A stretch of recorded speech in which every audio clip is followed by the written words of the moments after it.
You wake up in the morning, you make your coffee, you turn on your computer, and it starts right away. A notification, then a message, then an email. Your phone vibrates, someone tagged you, a new story here, an invitation from somewhere, and it's not even 9 o'clock yet. You haven't even started working yet, but your mind is already tired. You try to focus, but something is missing. It's as if 10 different TV channels are playing in your head at the same time. Evening comes, the day ends, you look back. What did I do today? You can't find an answer. You were busy, you're tired, but you didn't produce anything. You didn't finish any important tasks. You just lived. This isn't just your problem. It's the problem of this era, but there's a truth no one is talking about here. Attention distraction isn't an accident. It's by design. Right now, a multi-billion-dollar industry is working to steal your attention. Social media companies, app developers, advertising agencies, they're all competing to buy your time, your focus, your attention.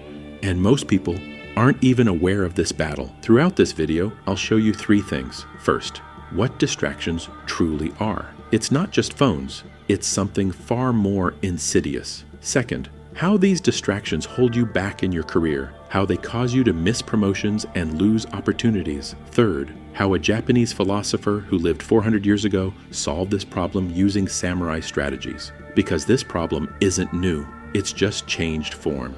If you're ready, let's begin. Because when this video ends, you won't look at your life the same way again. Section 2, the battle for attention. A 2022 study by Microsoft revealed a shocking result. The average employee experiences 154 instances of lost focus per day. 154. And they don't even notice more than half of them, but there's a worse part to it. Every time you lose focus, it takes an average of 23 minutes and 15 seconds to regain it. 23 minutes. You looked at a notification, came back, but it takes 23 minutes for your brain to fully refocus on the task. Let's do the math. 154 distractions per day. Each one averages 5 minutes. That's 12.8 hours per day. You have an 8-hour workday, but you spend 12 hours distracted. How is that possible? Because multiple things are being done at the same time. Emails are read during meetings, messages are sent while writing reports, videos are watched while preparing presentations. And none of them are done properly. There's no such thing as multitasking. It's just rapid task switching. Research by Professor Clifford Nass at Stanford University proves this. People who multitask have a temporary 15-point drop in IQ compared to those who focus on a single task. 15 points. That's more than the effect of staying up all night. You're not working? You're surviving in an illusion. And the real question is, why is it so easy to lose focus? Chapter 3, the brain's betrayal. The brain was designed during evolution to quickly detect dangers. 50,000 years ago, when hunting, immediately looking at a movement in the bushes could save your life. Because that movement could have been a predator. That's why the brain is extremely sensitive to new stimuli. When a notification comes in, when it hears a sound, when it sees movement, it automatically turns toward it. Because evolutionarily speaking, new stimuli mean potential danger or opportunity. But there's a problem here. We're no longer in the bushes. We're in the office. And that notification isn't a lion. The brain doesn't know this. It still operates on the same system. When a WhatsApp notification comes in, it's just as urgent to the brain as movement in the bush. And tech companies know this. Former designers and engineers who worked in Silicon Valley are now coming forward and admitting, we designed apps to be addictive. Facebook's former vice president Sean Parker said, we asked ourselves, how can we consume as much of your time and attention as possible? And we used a trick, the intermittent reward system. What does that mean? The principle behind slot machines. Sometimes you win, sometimes you lose, but you never know when you'll win. This uncertainty activates the dopamine cycle, and the brain becomes addicted. Social media works the same way. You open your phone, sometimes there's something interesting, sometimes there isn't, but you never know when it will happen. That's why you keep checking, you keep looking, you keep wondering. Technology isn't being used. Technology is using you. And the real tragedy is this. You're giving away your most valuable asset, your attention, for free. Because attention is the gold of the 21st century. Whoever controls your attention controls your life. Chapter 4, the samurai's attention battle. In 16th century Japan, there lived a samurai named Miyamoto Musashi. He fought in over 60 life-or-death duels. He never lost a single one. But the real question is, how? Was he stronger? No. Was he faster? No. So what was he doing differently? He controlled his focus. Let's look at Musashi's most famous duel. The year was 1612. His opponent was Sasaki Kojiro, one of Japan's most famous swordsmen. The duel was scheduled for early in the morning. Everyone was ready. Kojiro arrived at the field before dawn. He meditated. He polished his sword. He did warm-up exercises. He was ready. He was focused. He was waiting. An hour passed. Musashi was nowhere to be seen. 2 hours passed. Musashi still wasn't there. 3 hours passed. Kojiro began to get tense. He was getting angry. His attention was wandering. The sun was rising. He was sweating. He was furious. Questions in his mind. Why isn't he coming? Did he run away? Is he messing with me? And just then, Musashi arrived. Calm, rested, focused. Kojiro attacked in anger. Musashi made a single move and won.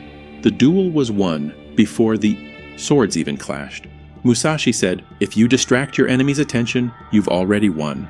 Now apply this to business life. Look around you. How many people are like Kojiro, ready since morning, but actually distracted, checking their phones, sending messages, checking emails? They look like they're working, but they have no focus. And how many are like Musashi, calm, strategic, fully in control of their attention? This is where the career battle is won. Whoever controls their attention controls the game. Chapter 5. The One Strike Principle. Towards the end of his life, Musashi retreated to a cave and wrote The Book of Five Rings. In this book, there is a principle that stands in direct opposition to distraction. Put all your strength, all your focus, all your intent into a single strike, because a battle is not won with 100 half strikes. It is won with a single, complete strike. What does this mean? What is everyone doing in the modern business world? They are working on 10 different projects, responding to 20 different messages, attending 5 different meetings. All of them are left unfinished. None of them are perfect. None of them make a difference. Musashi's teaching is the opposite. Do less work, but do each one like a blow that knocks your enemy to the ground. Working on a project, turn off your phone, turn off all notifications. Focus solely on that project. Full focus, full power. When that project is done, your boss will look at it and say, "This is on another level." But what do most people do? They read emails while working on a project. They check their phone during meetings. They check social media while writing a report. The result? Everything is average. Nothing stands out. Musashi's strategy: not more, but perfect. That's the essence of fighting distraction. You're not multitasking. You're diving into a single task with full focus. When Musashi went into a duel, there was only one enemy, only one target, only one strike. And that strike was enough. It's the same in your work. Just one critical task for the entire day. Full focus. And that task becomes the single strike that propels you forward. Musashi won 60 duels in his lifetime, but what he truly won was the battle for attention. In every duel, his opponent was distracted. He was focused. His opponent was impatient. He was patient. His opponent did everything. He did one thing. And that one thing was enough. Now ask yourself, which single strike today will advance your career? Pour all your strength into that strike. Everything else is noise. Musashi's principle of the single strike is not just a philosophy, but also an economic reality, because attention is the most valuable currency of the 21st century. Think about it. You own a gold mine. Every day you can extract a certain amount of gold from this mine, but there's a problem. The workers in the mine are constantly running in different directions, moving to another spot before finishing their digging strokes. The result? No efficient gold extraction from any point. Your attention is like such a mine. Every day you can produce a limited amount of concentration gold, and how you use this gold completely changes the course of your career. According to Cal Newport's Deep Work research, an employee who can focus deeply for just 4 hours a day produces 3 times more valuable output than someone who works superficially for 8 hours, 3 times, and at the same time with less fatigue. So why doesn't everyone do this? Because they don't know the rules of the attention economy. Think about it this way. If you invest $1 in $100 different companies, none of them will grow. But if you invest $20 in 5 companies, you'll get serious returns. Your attention works the same way. Attention divided among 50 different tasks won't do any job perfectly, but attention focused on a single task creates masterpieces. Chapter 6. 3 Enemies. Now let's look at the 3 main enemies of distraction. These aren't your phone or computer. They're much deeper things. 1. The enemy of false urgency. A message comes in. You check it immediately. Why? Because it might be urgent. Really?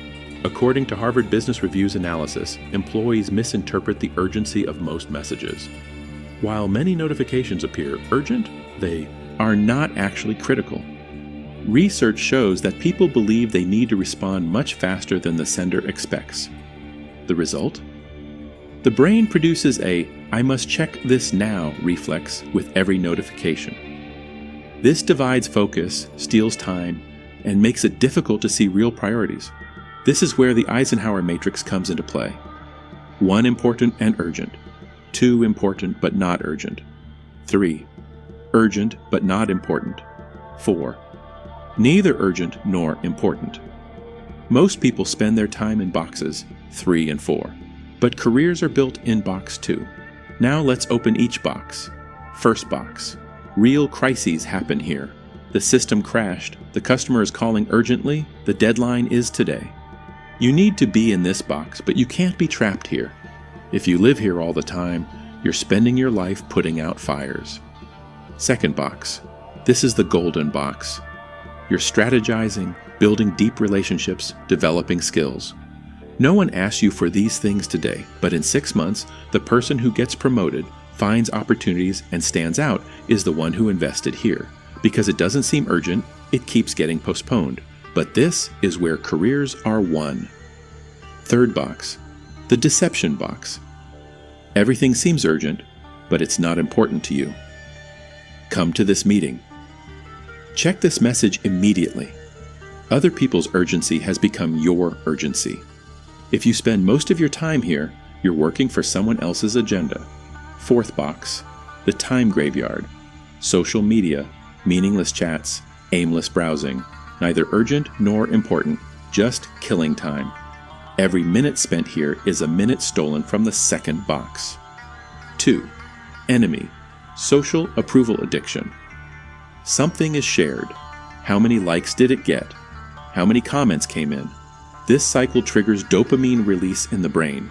You feel happy when you get likes. You feel anxious when you don't. And something dangerous happens. Value becomes tied to others' reactions. A project is completed. Great. But what is its value? Is it the quality of the project, or how many people liked it?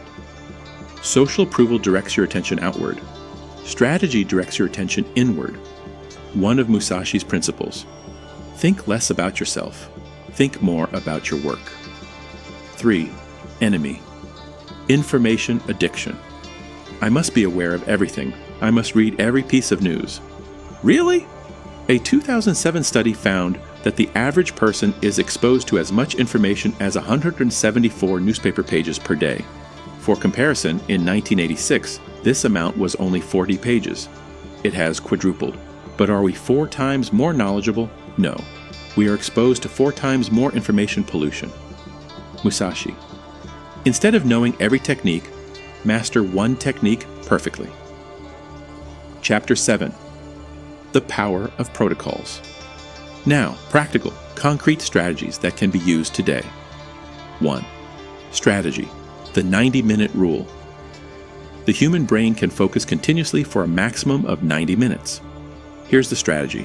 When you sit down at your desk in the morning, turn off your phone and notifications for the first 90 minutes and focus entirely on your work. Then take a 15-minute break and repeat for another 90 minutes. This 3-hour work period is equivalent to an average person's 8-hour workday. 2. Strategy. Digital sunset. Turn off all digital devices after a certain time each day. For example, no phone or computer after 8 p.m. Why? Because your brain needs to rest and process information. 3. Strategy. Single task days. Once a week, focus solely on one project. No meetings, no emails, just one project where all your focus is on that task. Result: 4 projects are fully completed in a month. 4. Strategy. Information filtering. Filter your information sources every morning. Red light, magazines and gossip. Don't consume these. Yellow light, general news. Don't spend more than 30 minutes a day on these. Green light, industry reports, in-depth articles. Dedicate all the time you can to these. Chapter 8. Marcus's Transformation. Arthur is an analyst at a finance company in Chicago. He is 28 years old, talented, hardworking, but he is constantly disorganized. He scrolls through another app while checking emails. He browses LinkedIn while reading reports. He comes in the morning and leaves tired in the evening, but no important work gets done. He's been waiting for a promotion for 2 years. He hasn't gotten it. Less talented, but more focused colleagues have been promoted. His mentor asked, "Which task today will remind you of yourself 5 years from now?" Marcus couldn't answer, because no task stood out. The mentor issued a challenge. For 2 weeks, dedicate the first 2 hours of your morning to a single task. Phone off, email off. Marcus accepted. The first day was tough. The second day was a bit easier. On the third day, something changed. He felt a deep sense of focus. By the end of 2 weeks, he delivered a financial model. Detailed, forward-thinking, strategic. His boss was amazed. 6 months later, Marcus was promoted. 12 months later, another company snapped him up at double the salary. The only thing that changed for Marcus, learning to control his attention. Chapter 9. True Freedom. Musashi said, "Do not depend on anything, not on weapons, not on tactics, because dependence is weakness." Now ask yourself these questions. If I turned off my phone for a week, would my life stop? If the answer is yes, you're dependent. If I checked my emails in the afternoon instead of the morning, would anything change? If the answer is no, why do you check them in the morning? If I didn't attend this meeting, would anything be missing? If the answer is no, why are you attending? Freedom isn't about being able to do everything you want. Freedom is about not doing the things you don't want to do. And that's the secret to advancing in your career. Everyone does everything. You just do what's important. Chapter 10. Compound Effect. One day in Warren Buffett's office, pilot Mike Flint asked, "How can I be more successful in my career?" Buffett gave him an exercise. Write down your top 25 goals. Now rank them in order of importance. Circle the top 5. Flint: "What about the other 20? They're also important to me and need to be done." Buffett: "No. Those 20 goals are now the list you need to avoid, because they will distract you. You won't spend even a minute on any other goal until you complete the ones you circled." That's the strategy. Everyone does a lot of things, but they never finish any of them. You do fewer things, but you finish them all. Musashi: "Rather than knowing 1,000 techniques, practice one technique 1,000 times. If you focus just 1% more each day, you'll be 37 times more productive in a year. Small choices create big results." Chapter 11. Legacy. Musashi died in 1645, but his strategies are still applied today. Why? Because he dedicated his time and attention to creating value, not wasting it. Will people remember you 5 years from now? What will become of the work you created 10 years from now? He worked hard. Everyone works hard. He was very busy. Everyone is busy. Or did he do important work, make a difference, leave a mark? That's the difference. Where you direct your attention. If you focus your attention on social media, you become a slave to the algorithm. If you focus on emails, you become a slave to other people's schedules. But if you focus your attention on strategic work, you become the architect of your own legacy. Musashi's final words, "I have no regrets in life because I lived every moment consciously." Closing, now it's your turn. 3 things were promised at the beginning of this video. We showed what distractions are. We explained how they hold back your career. And we adapted 400 years of wisdom to today. Musashi's discipline. Now there's only one thing left, your decision. Tomorrow morning, you have 2 options. Option 1, you turn on your phone. You check your notifications. You scatter your attention in 10 different directions before the day even begins. And a year later, you're still in the same place. Option 2, the alarm goes off.